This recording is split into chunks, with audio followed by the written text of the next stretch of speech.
আসসালামু আলাইকুম প্রিয় দর্শকবৃন্দ, আজকে হচ্ছে 15/6/2025। আমার এই ইঁদুরটা আজকে বাচ্চা দিয়েছে। বাচ্চার পরিমাণ কটা একটু দেখতে হবে, অনেকগুলো বাচ্চা হয়েছে, দেখতে হবে। 2, 4, 6 আর 10টা দেখা যাচ্ছে।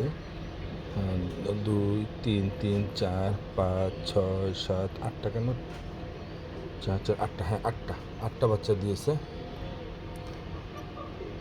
মাশাআল্লাহ, দেখতে সুন্দর হয়েছে বাচ্চাগুলো। আর আছে দেখি, না আর নেই, এই কটা বাচ্চা দিছে। গুড। ও মার্কার কলমটা কোথায়? মার্কার কলমটা দাও, এখান থেকে আজকের ডেটটা লিখে দিই। এটা বাচ্চা দিয়ে ফেলছে, আমার কাছে দাও। আজকে হলো 15 তারিখ, না? খুলো, এটা খুলো, ধরো ধরো ধরো। 15/6/2025। হ্যাঁ ঠিক আছে, না লাগাই দাও। ওকে, সবাই ভালো থাকবেন, আল্লাহ হাফেজ।